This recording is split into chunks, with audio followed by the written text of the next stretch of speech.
Second video in your packet is called The People's President. It is a biography, which is a nonfiction text that actually tells the details of a person's life. And this text is about Franklin D. Roosevelt. He was our 32nd president of the United States.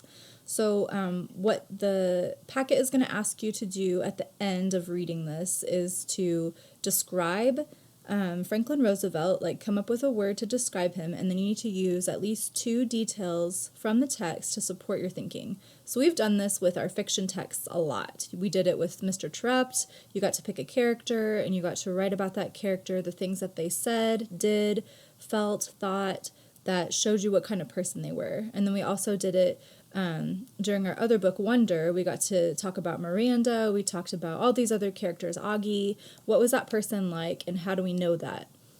So that's what you're going to be doing while you're reading. So my suggestion to you would be to, as you're reading this text, which is pretty long, it's going to chronologically start from when he was born all the way until when he dies.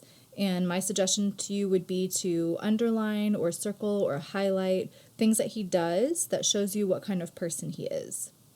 So I'm going to kind of scroll through because it's just really long and there aren't necessarily activities for you to do while you're reading.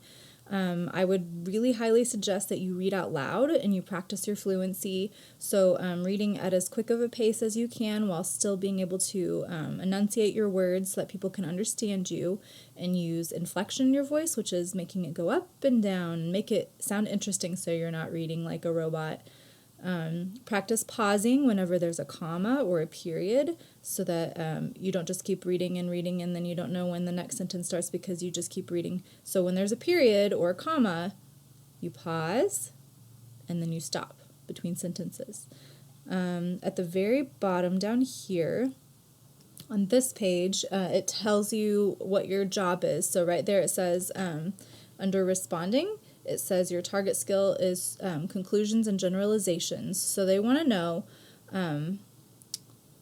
how can you describe him as being a caring person? So what text details could you come up with that would describe him as being caring? If you can come up with other words to describe Franklin Roosevelt and some details that support it, that would be great as well. Then for the write about it section, you're doing a text to self-writing. So you're going to write a personal narrative about someone who has inspired you to do something for another person, your school, or your community. You're going to group related details and arrange them in a logical order. So just like this story was written in chronological order from the beginning of his life to the end, and everything happened in order, whatever you write is going to also be written in order that it would happen.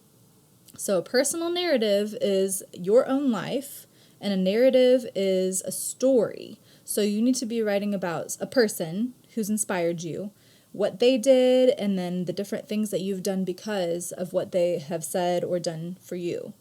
I will be attaching this as well to my video in the description, and this is just a graphic organizer to help you organize your thoughts before you start writing your narrative. It doesn't have to be really long, but as you can see on here, I keep pointing to it, but you're going to put the topic, which is your personal narrative, whoever it is that you decide to write about and what they've done. Come up with a title, and then you're going to write what happened and here, where it happened, when it happened, and who was with you. And then they allow you to kind of space it out. So what happened at the beginning? What are some details? So what did you do because of that? And then you're going to come up with an ending.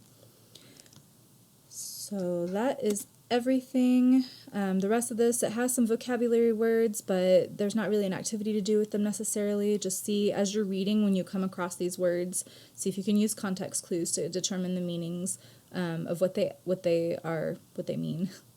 And then the rest of it is just explaining information, so it's not asking you to do anything else. So that is